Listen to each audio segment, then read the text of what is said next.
Olá, boa noite a todas e todos que estão acompanhando a gente aqui para mais um bate-papo aqui na página do PSTU Nacional. Hoje a gente vai conversar sobre a luta dos socialistas contra o racismo nesse momento de pandemia e crise econômica, né? Aí, por conta do 20 de novembro, que foi ontem também, mais uma série de coisas que aconteceram, né? E, obviamente a gente vai tocar em todos esses assuntos.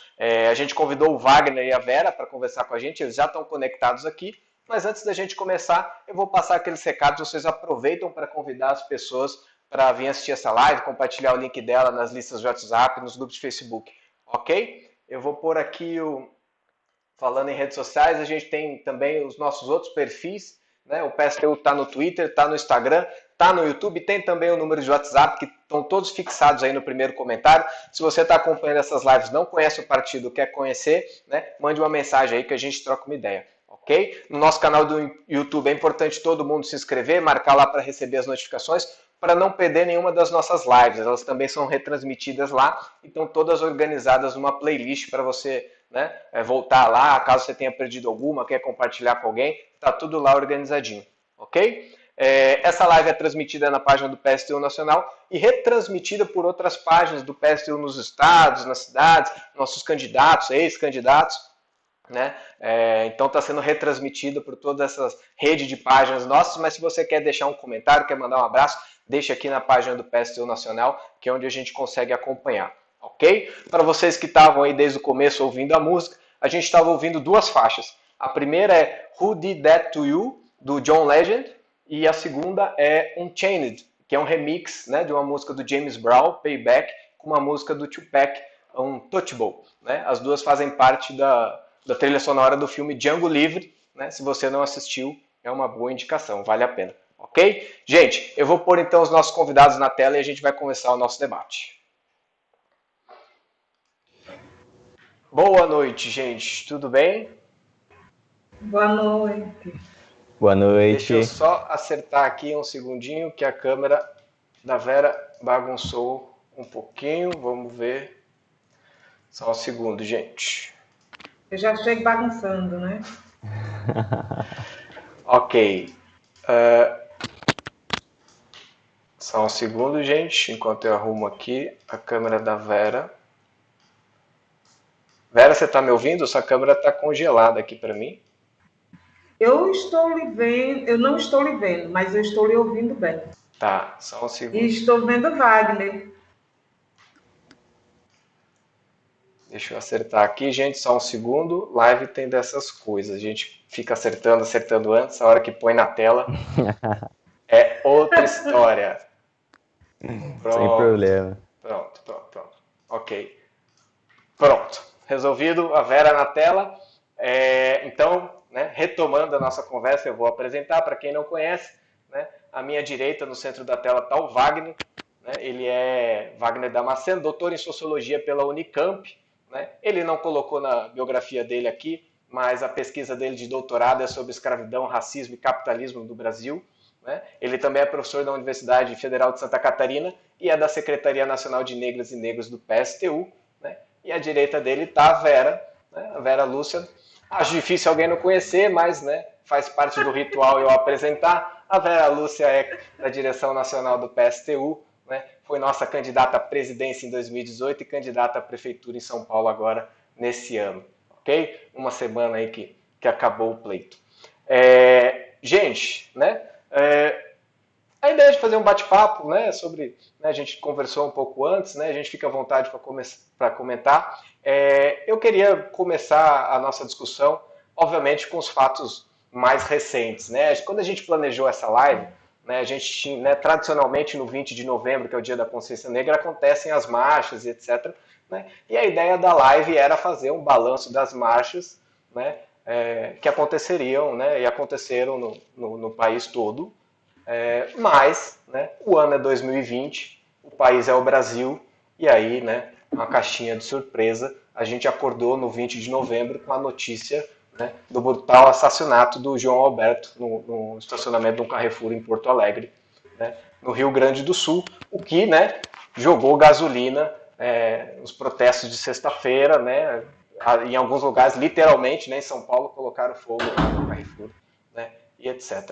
Enfim, né, o ano de 2020 a gente já vinha, né, com uma série de casos, como por exemplo o João Pedro no Rio de Janeiro, o menino que foi assassinado em casa, né, o Miguel, filho da Mirtz, lá em Recife, Rogério Ferreira, na zona sul de São Paulo, assassinado pela polícia no dia do seu aniversário, né, e agora mais essa, com o João Alberto, uma situação muito parecida do que foi o assassinato de George Floyd nos Estados Unidos, né, por sufocamento, por segurança, etc., que também lá desencadeou uma série de protestos.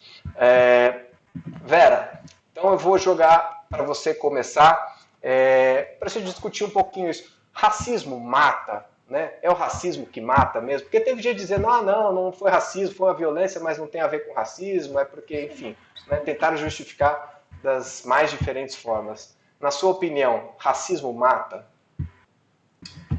Olha, Romer, oi gente, boa noite. De fato, eu esperava que fosse uma coisa do calendário normal, né? Mas é verdade, nós estamos num momento em que todos os dias a gente acorda com uma novidade e essa foi mais uma, né? Boa noite a todos, é um prazer imenso estar aqui. Mata, Romerito. O racismo mata. E se a gente observar que o racismo, ele além de matar, ele humilha, ele violenta, superexplora, né? A morte, né, de João Beto lá no Rio Grande do Sul, onde a gente acordou com essa notícia trágica, ela foi antecedida por outros casos, né, de racismo. Em junho, uma jovem negra foi perseguida por um segurança e depois enforcada, né, aqui na cidade de São Paulo. E em agosto, um jovem foi comprar um relógio para o pai, né, numa loja de um shopping no Rio de Janeiro, foi perseguido e foi agredido brutalmente pelos seguranças do shopping, né? Um desses agressores era um policial militar. Esses casos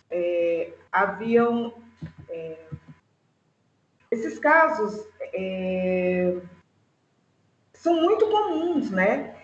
E tem muitas semelhanças, né? Porque eram negros e trabalhadores.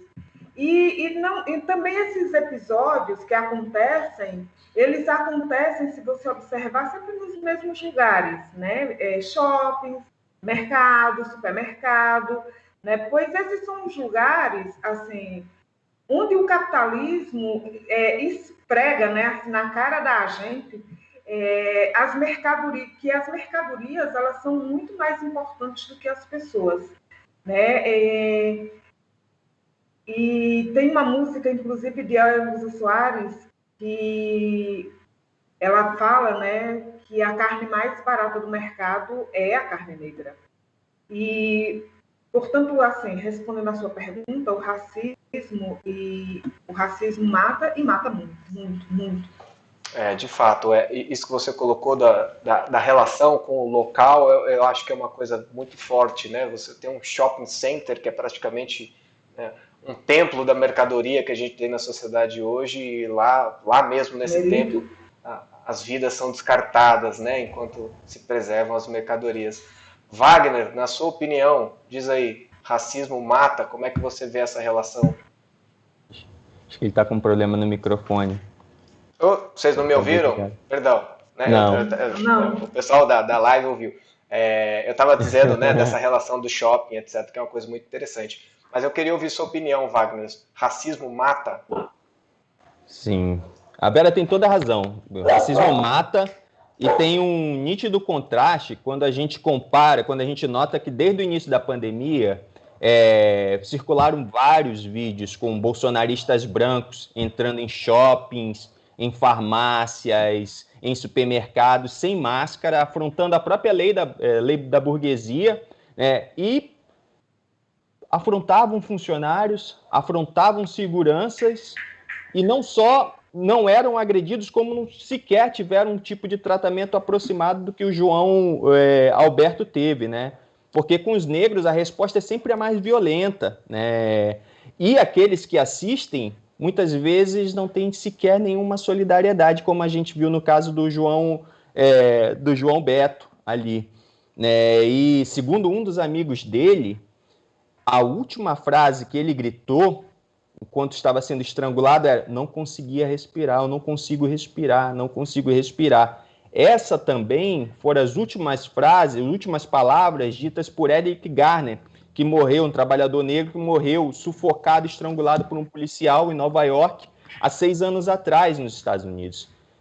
Foi a mesma frase dita pelo George Floyd no final de maio desse ano, que morreu estrangulado por um policial norte-americano também, que ficou com seu joelho esmagando seu pescoço por mais de 9 minutos, né?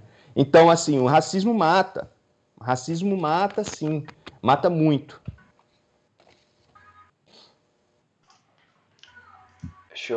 Agora sim, não liguei meu microfone. Deixa eu só aproveitar para mencionar o pessoal que está aqui na live com a gente. O pessoal do Piauí está aí acompanhando, a Yara Ferra assiste todas. O Lucas, seu vice, está acompanhando também, viu, Vera? Está aqui mandando um abraço. Outro para ele. Pessoal do Rio de Janeiro está aí também. Deixa eu ver, Mato Grosso do Sul está acompanhando a live. O pessoal lá do Maranhão, o Red está assistindo também. O pessoal que for chegando aí vai deixando os comentários. Agamenon, lá de Portugal, está aí acompanhando também. O pessoal do Em Luta. Ok, gente. Para a gente seguir o nosso debate, um pouquinho sobre a empresa, né? O Carrefour tem um histórico aí que, né, não é dos melhores, para dizer o mínimo, né? Começa lá com o episódio do cachorro, depois o funcionário que morreu cobrido com o guarda-sol e etc, né? É uma reincidência que, né, não dá para dizer, né, que foi um caso isolado, né? Porque é todo dia um caso isolado, né? É difícil dizer isso. Mas, enfim, o Carrefour é uma multinacional, né? E tem entre os seus acionistas o Abílio Diniz, que é um dos maiores bilionários desse país, né? E disse que estava indignado, ficou triste, né? Um episódio brutal e etc. E aí, Vera, você acha que é um sentimento sincero do Abílio Diniz ou muito bem assessorado pelo marketing dele? Como é que você vê essas declarações do Abílio Diniz, que é o maior acionista do Carrefour no Brasil? Olha, é cínica, hipócrita, e tem a disfarce própria da burguesia nacional e internacional, e a burguesia brasileira tem bem essa característica. E óbvio que não tem nem um pouco de sinceridade. Abílio Diniz é um bilionário brasileiro, né? Um acionista do Carrefour, é também dono do grupo Pão de Açúcar, e também da estadunidense Walmart, né, que todo mundo conhece, né, e mais um punhado de varejistas que tem o verdadeiro cartel na distribuição de alimentos do país, né, além do controle dos preços dos alimentos a seu bel prazer. Recebem todo tipo de subsídio dos governos, né, enquanto que os pequenos comércios nas cidades saem quebrando. No ano passado, o Carrefour foi denunciado porque estava vendendo carne barata, mas essa carne barata era resultado do trabalho escravo, né? Como todas as grandes empresas que superexploram seus trabalhadores, né? Para se ter uma ideia, no ano passado, o Carrefour foi obrigado a pagar R$1 milhão de indenização, R$1 milhão aos seus trabalhadores, que para eles não é nada, né? Não significa nada, aqui em São Paulo, porque os trabalhadores eles eram obrigados a arrancar a grama com as mãos, né? E se sentarem, né? E colocavam ali, sentavam e jogavam na lixeira diretamente. E quando eles não cumpriam direito a essa tarefa, eles eram obrigados a ficarem sentados de castigo, né? Quando não cumpriam as metas estabelecidas por essa empresa. Então, há inúmeras denúncias, né, de assédio moral contra os seus funcionários, que sequer podem ir ao banheiro fazer suas necessidades sem a permissão do supervisor. Isso é muito comum nas redes de supermercado, todas elas. Aqui a gente está falando do Carrefour, está falando do Walmart, está falando do Grupo Pão de Açúcar, mas tem também o Secunsud, que é na região Nordeste, principalmente Sergipe, Bahia e Alagoas, que acontece a mesma coisa. Então, eram redes de supermercados que hoje em dia pertencem a grupos internacionais e têm seus acionistas aqui no Brasil, e a Abílio Diniz é um deles, que é o dono do Walmart e também do Grupo Pão de Açúcar, como já estava falando, e também do Carrefour. Então, e depois desse assassinato brutal, né, de João, lá no Rio Grande do Sul, que foi assassinado pelos seus funcionários terceirizados, diga-se de passagem, por seguranças e funcionários do Carrefour, através da contratação de uma empresa terceirizada, que estava dentro do seu supermercado, desse bilionário. Então, como é que ele está triste, né? Triste esse cara vai ficar quando, na hora que os negros e a classe trabalhadora, né, que se juntarem aos milhares e milhões nas ruas e resolverem tomar o seu cartel de supermercados, né, que o Carrefour e controlarem a distribuição de alimentos nesse país. Aí, de fato, ele vai ter que se debulhar muito em lágrimas. E ainda serão muito menos do que as lágrimas derramadas pelos trabalhadores e os seus familiares quando tem que passar por todo tipo de sofrimento como a família de João Beto está passando nesse momento, né? Que é uma morte bárbara, né? E ainda a gente vê... E é isso que a gente vai vendo o tempo inteiro, mas ele ainda vai ter motivo para chorar, mas é quando a classe trabalhadora se levantar organizada e controlar a distribuição de alimentos. Por hora, as mortes dos negros e negras, a burguesia não chora porque eles são responsáveis por cada uma delas. Perfeito, pelo chororô que eles fazem pelas vidraças, eu imagino que vão chorar bastante quando isso acontecer mesmo. Deixa eu aproveitar e mencionar o pessoal, né, a gente vai falando, o pessoal vai pondo as cidades aqui, mencionar o pessoal que está acompanhando a live. PSTU da Zona Sul de São Paulo está assistindo a live, Florianópolis está aí, Alagoinhas na Bahia está assistindo a live também, o Elmo, que foi nosso candidato a vice-prefeito lá em Alagoinhas, na Bahia, Mariana está assistindo, a Patrícia foi candidata a prefeita lá também, mandou super bem, o pessoal de BH, o Heraldo lá de Londres está assistindo, o Guto de Belém, Rio Grande do Sul também está assistindo a live, enfim, o pessoal vai chegando aí, Zona Leste, aí a Verusca acabou de colocar, o pessoal que for chegando vai deixando aí. Wagner, deixa eu puxar um pouquinho para a minha área.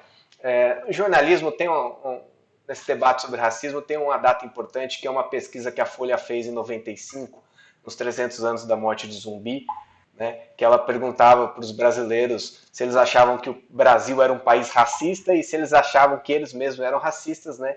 E aí, obviamente, 90% diz que o Brasil é racista, mas só 10% se reconhecia racista, né? E foi uma reportagem que ficou marcada na história de jornalismo, né? O título da reportagem era O Racismo Cordial, fazendo uma brincadeira com o conceito do Sérgio Buarque, do homem cordial e tal. É um marco, né, no jornalismo e tem esse recorte racial, né, essa discussão. Por que eu estou dizendo isso?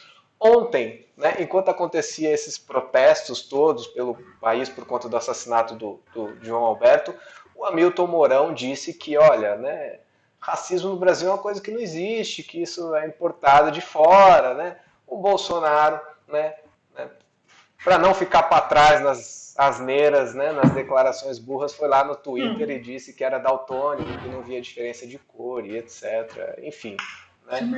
A barbárie total. O que você pensa disso tudo? Como é que você avalia essas declarações? Sim, muito boa pergunta. É engraçado, né? O Bolsonaro é daltônico só porque convém a ele, né? É verdade.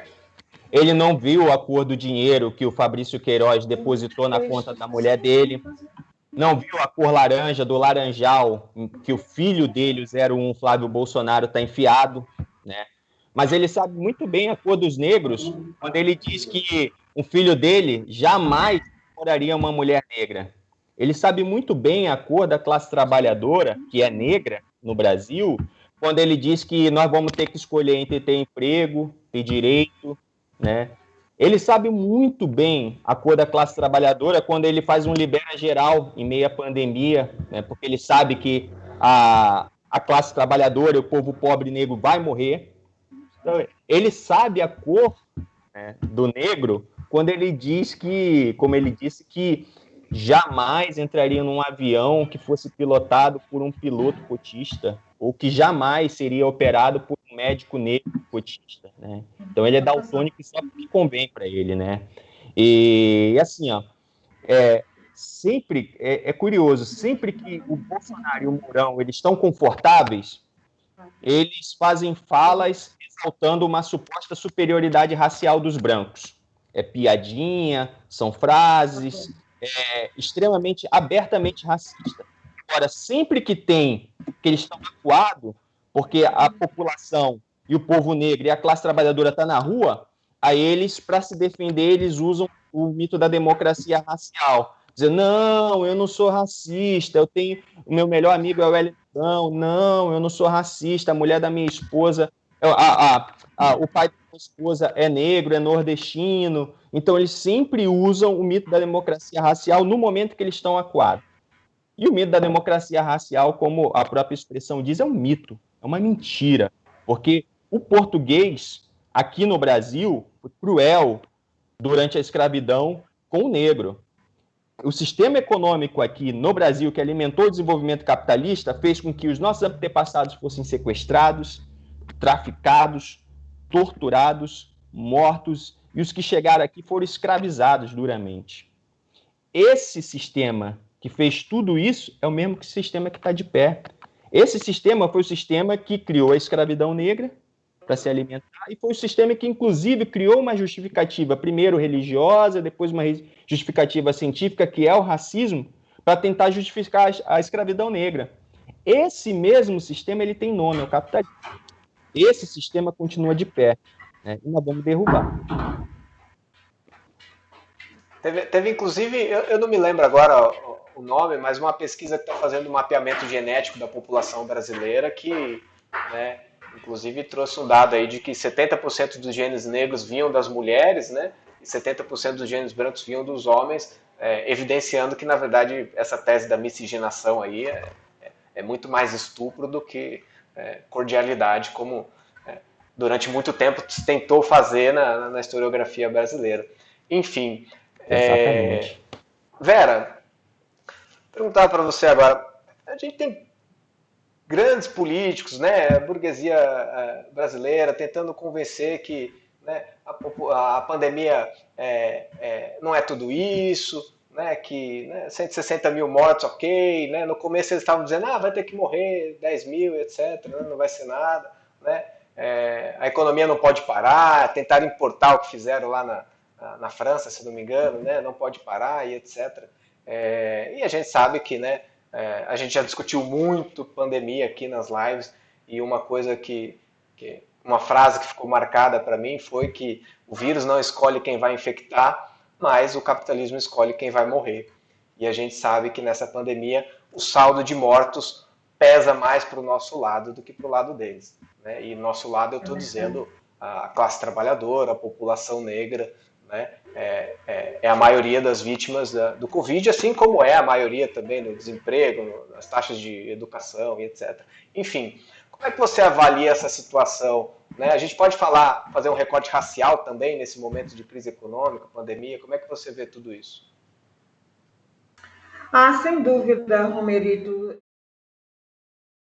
Espera aí, só aqui uma... Claro que a gente pode fazer um recorte racial, né? Porque apesar de diferentes, tanto nos Estados Unidos como no Brasil, houve séculos de escravidão negra, né? Que foi acompanhada de toda uma política de reparação aos negros sem recuar. E assim, se a gente não recuar no tempo, a gente não consegue entender, né? O porquê que os negros no Brasil e nos Estados Unidos ocupam os piores postos de trabalho e possuem os piores salários e também são os que mais morrem, né, de Covid-19. Me deu um probleminha aqui no meu negócio. Aqui. Peraí, viu? Ok, Vera. À vontade. E o pessoal que está acompanhando a gente aí na live, se quiser mandar pergunta, põe aí nos comentários aqui na página do Facebook Nacional. A gente vai respondendo mais no final. Ok, Vera? Resolvido aí? Não, ainda não. Tá. Romerito, me dê só um minutinho aqui que deu pau aqui nesse meu negócio. Perfeito. Você quer comentar, Wagner? Né, esse problema do... Comenta, Pode ser? Seu microfone está desligado. Ok. Tá desligado ainda aqui para mim. Beleza. Ok. Isso que a Vera começou a falar é importante, porque tanto nos Estados Unidos como no Brasil teve escravidão e não teve uma política, né, de reparação aos negros consistente, de tal sorte que isso ajuda a entender, por exemplo, porque mais de 70% da população brasileira que vive em moradias precárias é negra. E moradias precárias significa moradias que não têm acesso regular à água tratada, a saneamento básico, à energia elétrica. Então, tudo isso é um terreno fértil para uma pandemia como essa que a gente está vendo do novo coronavírus. Não é à toa que, tanto lá nos Estados Unidos como aqui no Brasil, os negros são os mais contaminados e os que mais morrem, né? E isso tudo sem levar em conta que a testagem é baixíssima.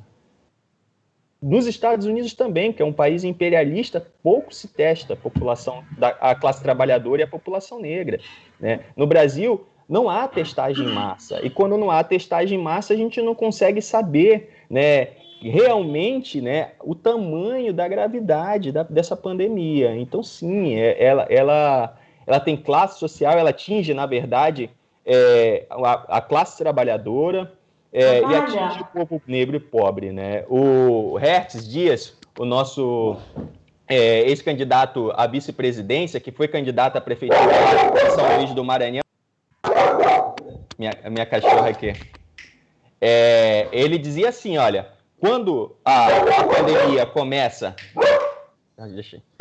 Quando a pandemia chega no Brasil, ela atinge a classe média alta, né? E aí dizia, todo mundo fica em casa. Quando começa a vir para a classe média, fica em casa quem puder. Quando começa a ir para a periferia, para os guetos, para a favela, libera geral. Então, e é uma política genocida. Na prática, que está sendo implementada aí, é algo que nem em séculos passados foi implementado, que é a tal da imunidade de rebanho. Como o próprio nome diz, né, trata nós, trabalhadores e nós negros, como se fossem animais, né, seres bovinos. Né? Nem em séculos passados, né, diante de pandemias onde não havia nem nada perto do desenvolvimento científico e tecnológico, foi se aplicada a imunidade de rebanho. Em pleno século XXI, isso é aplicado como uma política de saúde pública. É criminoso. Mostra o retrocesso que o capitalismo nos impõe. Ô Vera, só um segundo. O cachorro do Wagner latiu, eu desliguei seu microfone achando que era o seu, né? Aí, se você puder ligar aí, tá desligado o seu microfone. Tem cachorro para tudo que é pelado. Os meus daqui a pouco latem também, viu? Seu microfone tá desligado, Vera. Tem como você ligar aí? Deve ter um botãozinho aí, eu não te ouço porque tá mutado. Qualquer coisa chama a Natália aí para ela liberar o microfone para você, que eu sei que ela tá aí. Pronto, perfeito. Então, Vera, retomando a pergunta, a relação entre, né, crise econômica, capitalismo, pandemia e esse recorte racial. Então, isso que Wagner falou, das condições em que vive a população, a classe trabalhadora negra, porque não é toda a população negra, é a classe trabalhadora, né? Porque tem negro que vive muito bem, é burguês e tal. Mas 70% da população, por exemplo, vivem em moradias precárias, são negras, então elas não têm saneamento, falta água tratada, não tem energia elétrica, isso tudo é um terreno propício, como o Wagner disse, para o problema da pandemia. Né? E além de tudo isso, tem todas as medidas de sucateamento do SUS. Né? Além disso, que Wagner já falou, da falta de testagem em massa, que pode ajudar a identificar, né, e a entender, né, porque o povo negro é mais atingido, mas tem a ver exatamente com as condições de vida. E como se tudo isso não bastasse, né, aí a gente ainda tem que ver que Bolsonaro e os governadores, como Wagner disse, né, porque não foi só Bolsonaro, foi todos os governos e prefeitos, aplicaram a política de imunidade de rebanho, que é uma coisa absurda em pleno século XXI. Né? Porque, na verdade, você condena os pobres, né, e os negros a serem condenados à morte, né? Como o animal, que é isso, você joga e para ser contaminado e quem sobrar, sobrou, né? E isso fica no terreno do abatedor do vírus, assim, obrigando a classe trabalhadora tanto a obrigar ao trabalho, né? Aqueles que são obrigados a sair buscando o seu sustento porque não tem uma outra forma, não tem como sobreviver. E isso e ao mesmo tempo, quando você não tem como trabalhar, você também não tem condição para fazer uma quarentena real, porque as condições de moradia não lhe favorecem isso. Ou seja, é um ambiente propício para a disseminação do vírus e a morte certa de milhares de pessoas, que é a maioria majoritariamente negra e pobre. Ok. Deixa eu aproveitar e mencionar mais um pessoal que está acompanhando a live aqui com a gente. O pessoal lá de Santa Cruz do Sul, PSTU Santa Cruz do Sul, no Rio Grande do Sul. A Rosália Fernandes de Natal está acompanhando aí, foi nossa candidata a prefeita em Natal também. A Elísia do Rio de Janeiro está acompanhando a gente. Enfim, né, o pessoal for chegando, vai deixando os comentários aí. Wagner, deixa eu aproveitar, a gente está falando de capitalismo, né? Eu queria pedir para você comentar um pouquinho sobre, né, a sua pesquisa, né? Você fez aí uma pesquisa sobre, né, a relação entre capitalismo, escravidão, racismo, etc. E eu ouvi boatos de que você está com um livro no prelo aí com a editora Sanderman para ser lançado, né? Então eu queria que você comentasse um pouquinho sobre essa relação capitalismo, né, crise econômica e negros, né?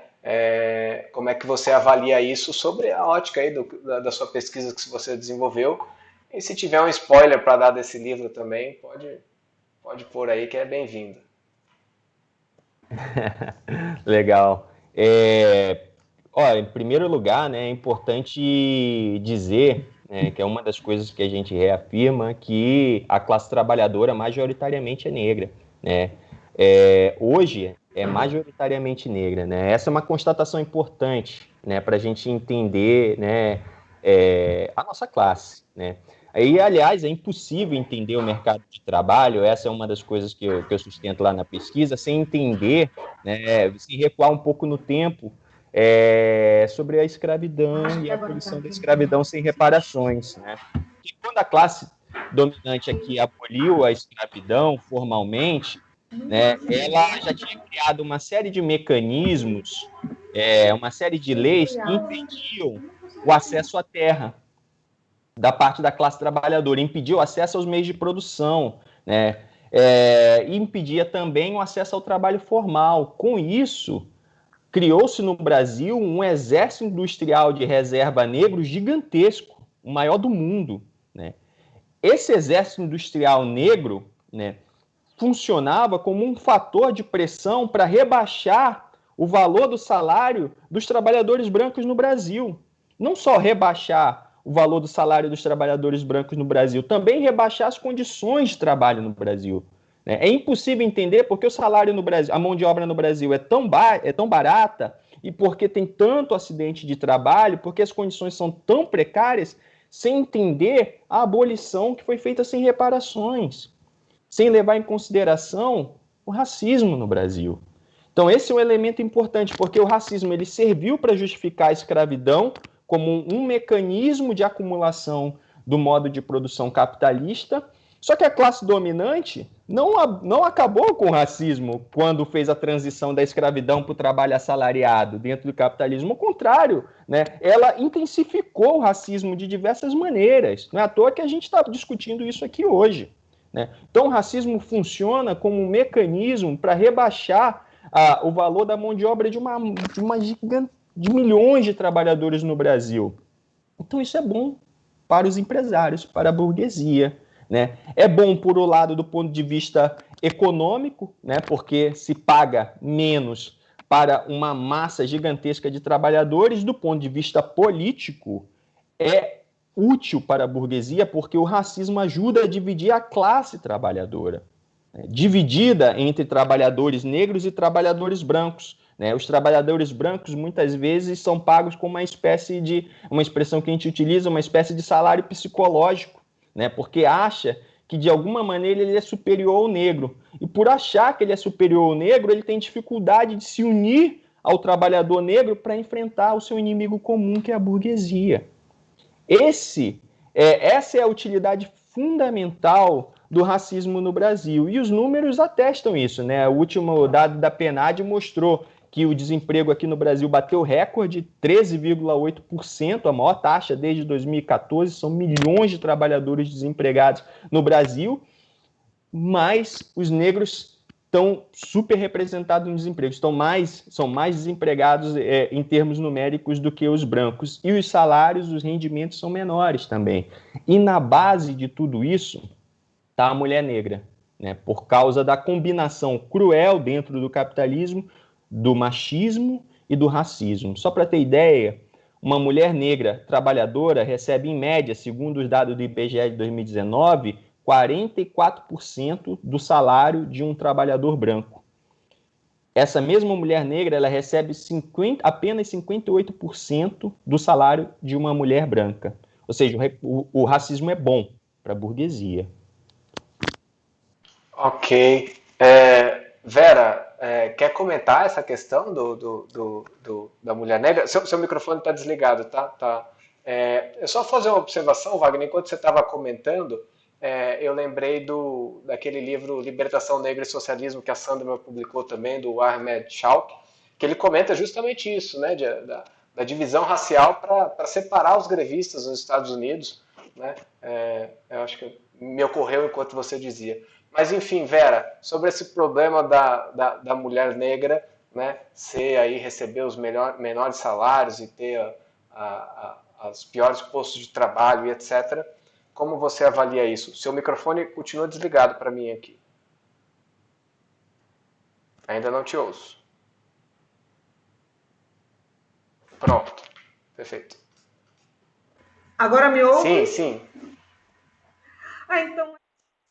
Então, isso que Wagner falou, porque, por exemplo, o fato de você ser mulher e ser negra é uma combinação do racismo e do machismo que condena as mulheres negras da classe trabalhadora a uma vida de pobreza absurda. Então, quando você vê os indicadores sociais que trata da questão da pobreza, que fala do desemprego, que fala da mortalidade, que fala de todas as mazelas, você vai encontrar nesses números os números que, na verdade, conseguem representar, traduzir o que é a vida de sofrimento das mulheres negras da classe trabalhadora. Então, essa luta, quando a gente fala que é necessário o combate do racismo para as mulheres, é uma luta que é combinada, a luta contra o racismo, contra o machismo e contra o capitalismo, porque para nós, mulheres, é uma combinação bombástica. Mata e humilha e impõe uma vida de sofrimento contínuo.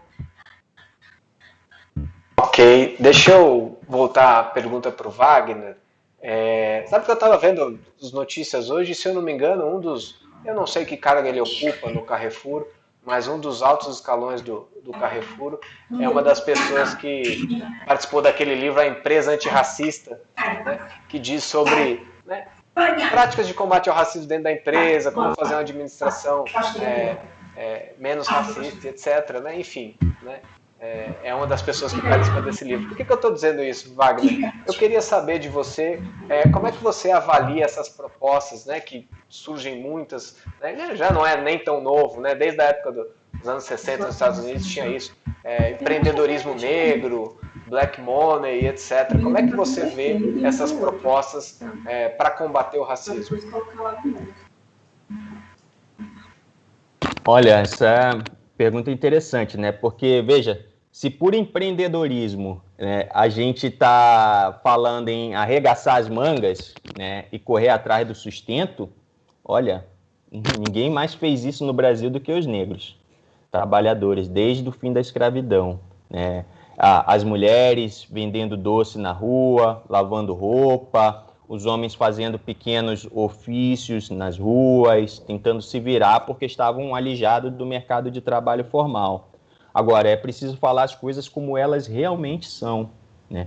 A esmagadora maioria das atividades hoje que são classificadas como empreendedorismo são trabalhos informais e precarizados. Atividades sem vínculo trabalhista, onde o trabalhador não tem direito nenhum, se adoecer está para sua própria sorte, porque não tem proteção social nenhuma, está sujeito à violência policial na rua, está sujeito à violência da guarda municipal e a todo tipo de humilhação. E a maioria desses trabalhadores são negros. É uma piada de mau gosto, por exemplo, ouvir, né, dos governos, dos grandes empresários, de influenciadores na internet, que tentam ganhar dinheiro às custas do desespero da classe trabalhadora diante de uma crise, de que um trabalhador que tem uma moto financiada em 48 parcelas, que entrega comida a serviço de um aplicativo por menos de um salário mínimo, é um empreendedor. Isso é uma piada de mau gosto, isso é um escárnio com a classe trabalhadora, não é. É um trabalhador extremamente precarizado, sem vínculo trabalhista e ultra explorado por uma multinacional de aplicativo. Não à toa que a gente viu aí os breaks do aplicativo, né? Uma classe trabalhadora extremamente revoltada, que sentiu na pele o aumento da superexploração e o enriquecimento brutal dessas empresas de aplicativo durante a pandemia. Essas empresas aí de aplicativo, Uber, iFood, 99, todas elas lucraram bilhões durante a pandemia, enquanto esses trabalhadores ficaram ainda mais pobres, mais adoecidos, alguns morreram em acidente de trânsito. Então, é preciso dizer as coisas como elas são. Por outro lado, fala-se de empreendedorismo para se referir ao micro e pequeno empresário, e a coisa também não é muito melhor, não, porque a quantidade de estabelecimentos de pequeno e micro empreendimentos que fecharam durante a crise econômica e fecham regularmente no Brasil é da ordem de milhões. Foram 5 milhões só nesse último ano fechados. E o Bolsonaro, para piorar a situação, cortou 2 bilhões de reais de crédito para os microempresários. Ou seja, cortou 2 bilhões para os pequenos empresários, ao mesmo tempo que deu trilhões para os grandes empresários e para os grandes bancos. Essa é a política, que inclusive foi dita lá pelo Paulo Guedes, dizendo que, naquela tenebrosa reunião ministerial, onde ele disse que o governo ia perder dinheiro se ajudasse os pequenos, né, e ia ganhar dinheiro se ajudasse os grandes, ou seja, os grandes empresários. E outra, dito isso, é importante dizer que quem defende a saída para o desemprego dos negros da nossa classe diz que a saída é o empreendedorismo, beira a irresponsabilidade. E aqui eu estou falando de uma gama de influenciadores negros, blogueiros negros, que tentam apelar para uma saída individual, né, que jamais vai responder às necessidades imediatas e históricas da massa negra, né? Porque abrir é uma saída individualista que pode seduzir alguns negros da classe média, mas que não serve para a esmagadora maioria da classe trabalhadora que é negra. O empreendedorismo, para finalizar, ele é uma ideologia reacionária. Por que ele é reacionária? Porque a etapa de livre concorrência do capitalismo ficou há anos atrás, ficou há séculos atrás, acabou. Não tem mais livre concorrência no capitalismo. O capitalismo de hoje, nessa fase imperialista, né, é o domínio dos grandes bancos e o controle da economia pelos grandes monopólios, como a própria Vera falou aí das grandes redes de supermercados, que formam verdadeiros cartéis na distribuição e venda de alimentos. Então, a ideia de que você pode criar pequenos empreendimentos para concorrer com uma economia oligopolizada, ela é uma mentira. Ela é uma mentira. Então, assim, a saída jamais pode ser empreendedorismo. A saída para os negros da nossa classe é uma saída coletiva. É uma saída coletiva que põe em xeque esse sistema capitalista, porque ele não serve para a gente.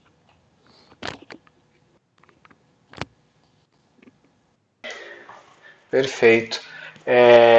Vera, vou passar a pergunta para você. Seu microfone está ligado? Tá, ok. O Wagner está falando desse problema do empreendedorismo e etc. E nos últimos anos, principalmente nos governos do PT, a gente teve um certo crescimento econômico, né? E que foi muito usado pelo PT para dizer, olha, né, agora a gente tem uma nova classe média, o filho do porteiro agora vai voar de avião e etc. Né? O que desses 14 anos de governo do PT não sobrou nada, né? Veio a crise econômica, esfarelou tudo, a gente está aí como é que está. Aplicativo para todo lado, inclusive já pipocando greve de aplicativos para todo lado, enfim. Por que eu estou dizendo isso? Porque ontem o Lula gravou um vídeo, né, um vídeo extenso sobre o 20 de novembro, né, dizendo que, né, o governo dele, o governo Dilma, tiveram muitas conquistas em relação, né, ao problema do racismo, muitos avanços nesse sentido. Como é que você avalia, né, do ponto de vista racial, né, dos negros trabalhadores, que você já fez a ressalva aí, negras e negros trabalhadores, o balanço dos governos do PT, né, em relação a esse tema? Como é que você avalia? Olha, Romerito, é um escárnio houve Lula tentando se aproveitar da data de 20 de novembro, né, para tentar se autopromover. Lula falou do legado da escravidão negra, mas não falou que ele ordenou a ocupação militar mais criminosa do século XXI, a ocupação militar lá no Haiti. O único país que fez uma revolução de negros escravizados e que conseguiram conquistar a sua liberdade e independência do país. Depois de mais de 14 anos de ocupação militar no Haiti, o saldo é trágico. Milhares de mortes, milhares de migrados, milhares de mulheres estupradas por militares brasileiros, com crianças vítimas desta violência, desemprego e até o surto de cólera. E muitos, inclusive, desses vivem aqui, moram aqui na cidade de São Paulo e estão nas ocupações, muitas, inclusive, do luta popular, tentando sobreviver aqui nesse país e no desemprego e na informalidade, né? Por outro lado, é preciso dizer que se hoje há um encarceramento em massa no país, o responsável é Lula, que criou a lei antidrogas em 2006 e que foi responsável por prender milhares de negros pobres até sem julgamento, para tentar ocultar os graves crimes e traições cometidos pelos governos petistas contra negros. Lula fala nas políticas de ações afirmativas como se elas tivessem sido uma dádiva sua para os negros, e não foram, né? As políticas de ações afirmativas eram reivindicações tradicionais do movimento negro no país. É uma conquista, né, é uma conquista dos negros e que o PT tentou esvaziar o seu conteúdo, porque, veja só, no momento em que o governo é obrigado a federar o movimento negro e assinar com uma mão, né, as leis de políticas afirmativas, com a outra mão ele tratou de tirar bilhões das universidades públicas e dar para os grandes conglomerados do ensino privado, ou seja, para os tubarões do ensino privado. Entende? Perfeito, ok. Wagner, quer comentar um pouco o balanço do governo do PT? Como é que você vê? Você que está aí na universidade pública, o pessoal diz muito sobre as cotas, que mudou o perfil das universidades públicas e etc. Como é que você vê isso e o governo do PT? Sim, isso que a Vera colocou é muito importante, né? Porque eram pautas históricas do movimento negro, e inclusive parte dessas pautas, dessas bandeiras, foram abandonadas quando o governo do PT subiu, né? As direções do movimento negro majoritário foram incorporadas ao próprio governo do PT, né? Lula e Dilma, e passaram a orbitar em torno do governo do PT. Agora, isso foi uma conquista dos negros, né? E parece como uma espécie de dádiva do governo. E a contradição é essa, justamente que a Vera mencionou. No momento em que nós conseguimos conquistar isso, né, o governo Lula e Dilma trata de retirar bilhões da educação pública, né, com uma expansão extremamente precarizada, que foi o Reúne, que não cumpriu metade sequer do que havia sido planejado, uma série de campos ainda sucateados com obras inacabadas, né? Falta professor, faltam técnicos, né? E no momento que a negrada entra um pouquinho na universidade pública, ela não consegue sequer permanecer.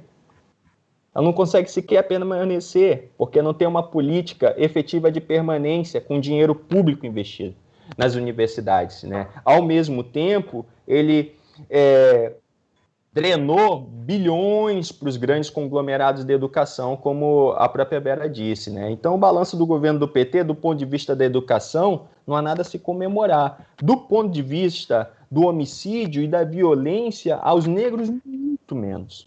Muito menos. O Lula foi responsável aí, né, pelo encarceramento em massa com essa lei antidrogas e agora, né, tenta se desvencilhar disso. Outra, né, eu moro aqui há 7 anos em Florianópolis, mas sou carioca. É importante lembrar que no Rio de Janeiro, né, o PT foi responsável pela maior parte das intervenções militares naquele estado. O Rio de Janeiro hoje sediou os maiores mega eventos esportivos e mundiais. O governo do PT deu todo o apoio ao Sérgio Cabral, aquela máfia toda que estava lá, né? Roubaram milhões. O Rio de Janeiro hoje tem 1 milhão de desempregados. Foi responsável, por exemplo, por aquela ocupação trágica no Complexo do Alemão. Então, assim, o balanço, não há nada a se comemorar. Não há nada a se comemorar, ao contrário, é preciso fazer um balanço rigoroso, porque esse governo não serve para a gente. A classe trabalhadora e o povo negro fez uma experiência já com o PT, e qualquer indivíduo e qualquer organização que tente reeditar esse projeto é inimigo da classe trabalhadora e inimigo dos negros no Brasil, não nos serve. Ok. Aproveitando que vocês estavam falando do Haiti, esse generalato que hoje está na base de sustentação do governo Bolsonaro, que é fisiológico aí, são crias dessa ocupação, né? General Heleno, por exemplo, dirigiu a ocupação no Haiti, né? Esse é um saldo também do governo do PT, né? Acho que é importante a gente dizer isso, que esses generais todos que a gente fica acusando, né, são formados justamente na ocupação do Haiti e a do Congo, que eu não me lembro agora a sigla, mas né, o Brasil também lidera uma expedição no Congo, que inclusive é a primeira missão de paz, se eu não me engano, da ONU, que tem autorização para atirar primeiro. Né? Por princípio, né, as ocupações, as missões de paz da ONU, elas só podem revidar ataques. Né? Essa do Congo é a primeira que pode iniciar um ataque. Né? E é liderado por um general brasileiro também. Enfim, né? Um comentário, aliás, que eu salvei aqui, já que a gente está falando da Haiti, o João Portuga, lá de São Paulo, está lembrando aqui de mandar a solidariedade à luta nigeriana, né, contra a repressão do imperialismo lá, por conta da questão econômica do petróleo lá, e também a luta do povo angolano, né, que está lutando contra a ditadura do MPLA. Né? Nossos irmãos de Portugal fizeram uma live sobre isso, a gente até debateu a possibilidade de fazer uma live, né, sobre essa questão, mas né, a realidade do Brasil foi aí impositiva nesse sentido. Ok, gente, já que a gente está falando então né, a gente falou do Lula, falou do empreendedorismo, vamos falar um pouco de polêmicas, né? Vamos apimentar um pouco aqui. Wagner, após o assassinato do João Alberto na quinta-feira, né, véspera do 20 de novembro, né, teve essa série, nessa onda de protestos e etc., muito lembrando o que foi a dinâmica dos protestos raciais nos Estados Unidos por conta do assassinato do George Floyd. Né? Como é que você vê essa dinâmica do movimento negro, assim, os desafios, os perigos, né? As polêmicas com as direções? A gente sabe que o movimento negro tem muitas polêmicas internas, muitas linhas diferentes, né? É inclusive até um erro pressupor que, né, só porque são negros não tem diferença, não é bem assim. Né? Como é que você vê essa dinâmica do movimento negro, o problema das direções, né, as disputas que tem, como é que você vê tudo isso? É uma pergunta meio ampla, mas a gente vai destrinchando, né, conforme as polêmicas forem aparecendo, porque entra polêmica o pessoal faz comentário. Então, vamos só começar que a mágica acontece. Tá certo. Essa pergunta talvez seja uma das mais importantes dessa noite, Romerito. Porque, assim, realmente, a luta ajuda a mudar a nossa vida. E nós temos agora que pensar obstinadamente como é que a gente consegue engrossar o caldo das pessoas nas ruas, né? Ocupar, né? Amedrontar a burguesia, amedrontar os racistas. Mas só a luta não basta, né? Porque se bastasse, nós já tínhamos resolvido as coisas aqui no Brasil, a começar. Porque desde 2013, olha, é o tempo inteiro luta. O tempo inteiro. Tudo quanto é lugar do país, alguns mais, menos, outros menos, mas o tempo inteiro. É uma frequência contínua de lutas, pelo menos nos últimos 7 anos. Mas nós podemos vencer, né? Mas para vencer, nós vamos ter que quebrar o pau, não só com os nossos inimigos declarados, mas também com aqueles que se apresentam como nossos aliados, mas não são. Não são. Inclusive dentro do movimento negro, né? Eu vou te dar um exemplo. Por que eu digo dentro do movimento negro? Porque há uma divisão de classes sociais. A gente vive dentro do capitalismo. Então não existe um negro de forma abstrata, né? Existe um negro que pertence a determinada classe social, uma negra que pertence a determinada classe social e que defende determinado projeto político, ideológico para a sociedade. Vou te dar um exemplo aqui. Por exemplo, o intelectual negro. Ele precisa lutar contra o racismo. Precisa lutar contra o racismo, porque ele sofre discriminação das editoras, ele sofre discriminação entre seus pares, ele sofre discriminação na universidade, dentro da academia, ele não tem o mesmo reconhecimento do que um intelectual branco, da mesma qualidade que a dele, mas ele não precisa lutar necessariamente contra o capitalismo. Não precisa, porque o capitalismo não ameaça diretamente e permanentemente a vida dele, como ameaça permanentemente e violentamente a vida de um negro favelado e trabalhador. Essa é uma diferença fundamental. Um negro favelado, um negro trabalhador vive permanentemente, né, sob a mira do fuzil e permanentemente com aviso prévio na mão. É a crise econômica agora, é o desemprego. Por isso, quando a luta dos negros favelados e da classe trabalhadora ameaça explodir radicalmente nas lutas, boa parte dessa intelectualidade negra e da classe média negra fica apreensiva. Ela fica reticente, fica analisando. Ela participa das lutas quando ela sabe que dessa luta ela pode colher algum benefício para melhorar a posição dela mais à frente na sociedade capitalista. Mas só que à medida que essa luta dos de baixo ameaça se radicalizar e sacudir todas as estruturas dessa sociedade, ela começa a pedir cautela. Os de baixo, calma, estamos começando a negociar, calma, não quebra aí, calma, não podemos, temos que ocupar espaço, temos que ocupar o parlamento, temos que ocupar, deixa que eu represento aqui, deixa que eu falo por você, entende? Então, assim, ó, em junho, vou pegar um outro exemplo. Em junho, já que a gente está em polêmica, quando as manifestações começaram, estouraram nos Estados Unidos com a morte do George Floyd, né, final de maio, em junho, começaram a se irradiar para várias cidades dos Estados Unidos, para o mundo. O rapper aqui brasileiro deu uma entrevista dizendo que era para o Brasil tá pegando fogo nesse momento. Era a frase que ele disse. E criticando, e aí ele criticava a gente, insinuando que os negros nos Estados Unidos eram radicais e nós, negros aqui, éramos pacíficos, cordiais, né?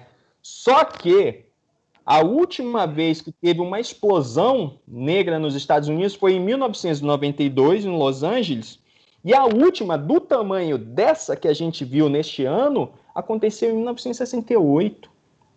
Então, ao contrário, no Brasil está tendo luta dos negros toda hora, né? Agora, nunca vi Emicida na rua. E aí, por que eu estou falando do Emicida? Porque depois, dias depois, quando esses atos se irradiaram e ameaçaram, não é que estouraram aqui no Brasil, ameaçaram, né, se espraiar por várias cidades do país, sabe o que Emicida fez? Gravou um vídeo no Instagram dele de 7 minutos, pedindo calma, para ninguém sair na rua. Ele, que dias anteriores estava censurando e criticando a gente porque o Brasil não estourava, na medida que ameaçou explodir, ele disse, não, calma, gente, não pode, senão... Aí começou a criar teoria, senão vocês vão fazer o jogo do Bolsonaro, vão levar o vírus para a favela, como se as pessoas já não estivessem pegando o trem lotado, não estivessem andando em ônibus lotados, não estivessem cedendo à imunidade de rebanho, que foi a política do Bolsonaro, dos prefeitos e dos governadores. Eu vou falar aqui uma frase que para mim é emblemática, que foi a frase que ele disse, olha, não cheguei para censurar os manifestantes, né? Ele disse assim, ó, eu não cheguei aqui porque agi na emoção, não vai ser agora que eu vou começar a fazer isso. Chegou aqui aonde, Emicida?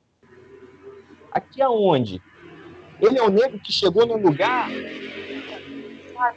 a maioria dos negros da nossa classe jamais chegarão. E não chegarão não porque não tem qualidade artística, intelectual, porque não tem disciplina no trabalho, porque o capitalismo não permite.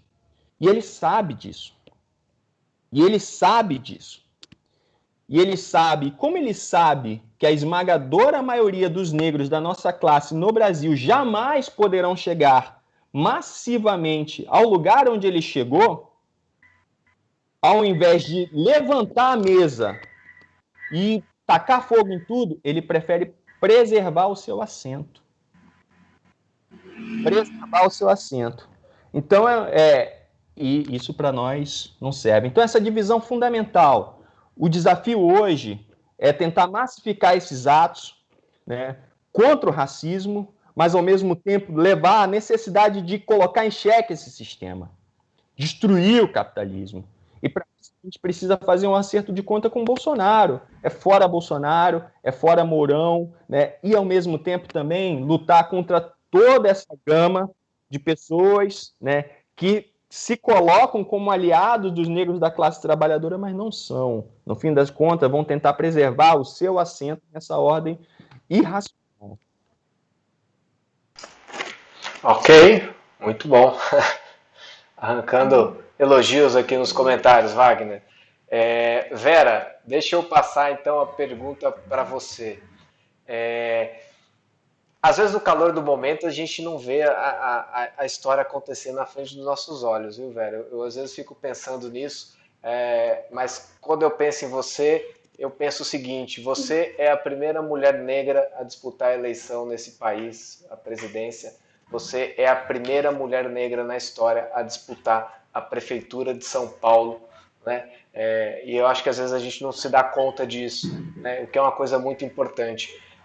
Por que eu estou buscando, né, seu histórico eleitoral aí? Porque tem uma pergunta do João Conceição aqui, e aproveitando que o Wagner colocou, né, a polêmica de ocupar cadeiras no parlamento e a necessidade de, né, fazer parte da luta antirracista, mas também levar um programa estratégico, né, para essa superação, eu queria ler a pergunta do João Conceição aqui, que ele está dizendo, né, está pedindo para vocês avaliarem a eleição de negros e negras nessa última eleição, né, nesse momento, novembro negro, a gente teve eleição com toda a situação e etc, né, muitas pessoas, muitas assim, né, ainda uma diferença muito grande de brancos eleitos e negros eleitos, embora o Brasil tenha avançado algumas casas decimais nessa estatística, né? Então eu queria saber de você como é que você vê essa questão da eleição de negras e negros nesse momento, se isso muda alguma coisa, né? E aproveitando que a gente falou muito dos Estados Unidos já teve um presidente negro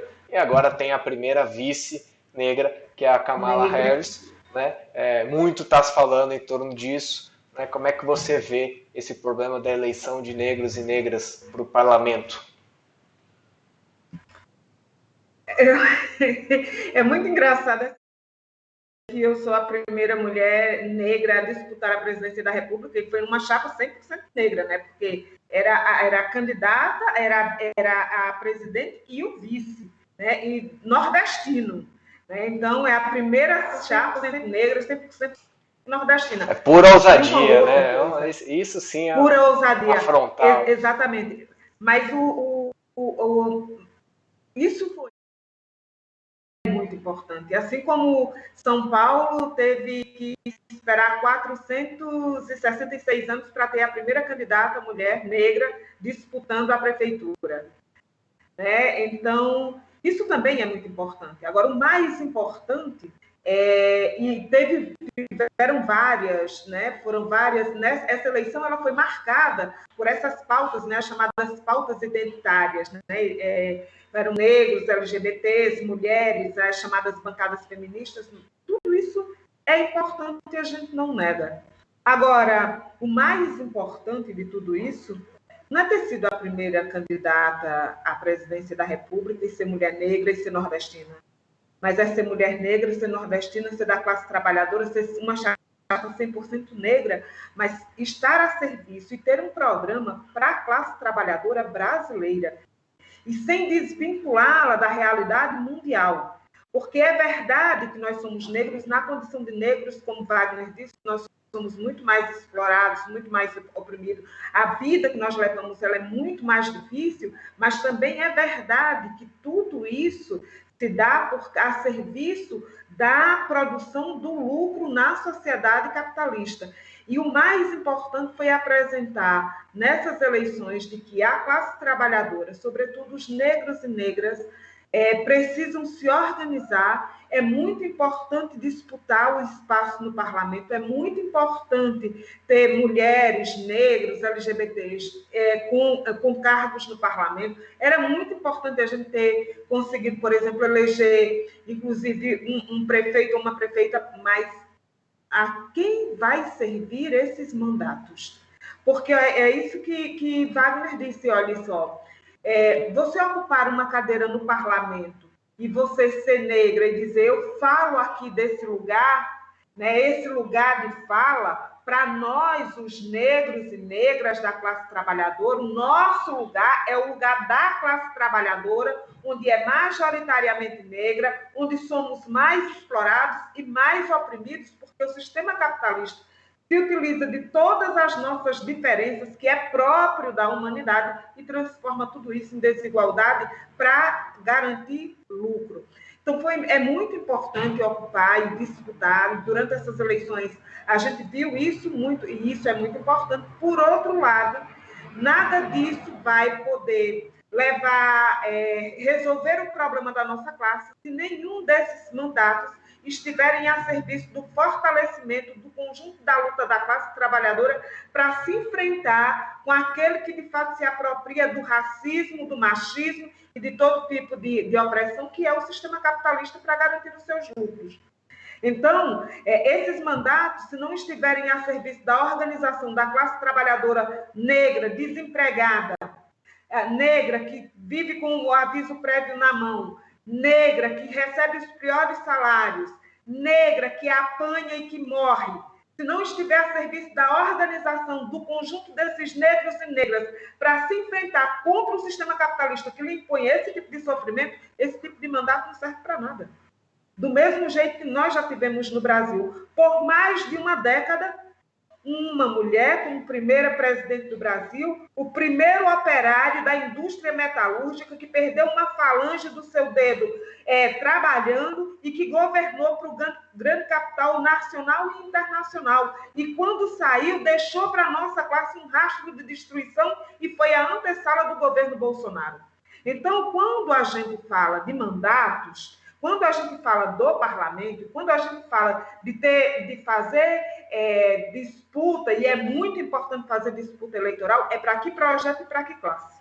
Nós fazemos a disputa eleitoral e não nos culpamos de fazer nenhuma delas, mas para que a nossa classe saiba que ela precisa se organizar, não ter nenhuma confiança nem no parlamento burguês, nem no executivo e nem no judiciário, porque todo o Estado e todo o sistema eleitoral está a serviço, é controlado pelo poder econômico e está a serviço do atendimento das necessidades da grande burguesia nacional e internacional. Agora, é muito importante a gente ter mulher negra disputando o parlamento.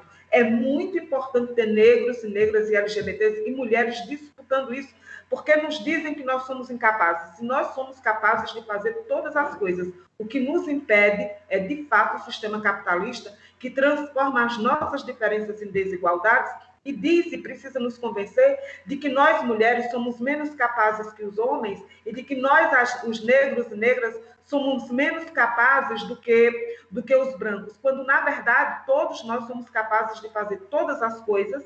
Agora, para o sistema capitalista, é muito, muito, muito instrumental se utilizar dessa diferença para garantir o seu lucro. Que, na verdade, o que estrutura o sistema capitalista é a grande propriedade privada dos meios de produção, o trabalho assalariado e a obtenção do lucro através dessa exploração. Isso é o que nós precisamos unir negros, brancos, homens, mulheres, héteros, cis, LGBTs, do Brasil e do mundo para destruir esse sistema que nos causa todo tipo de sofrimento. E participar das eleições é muito importante, inclusive, para dizer tudo isso. Ok, perfeito.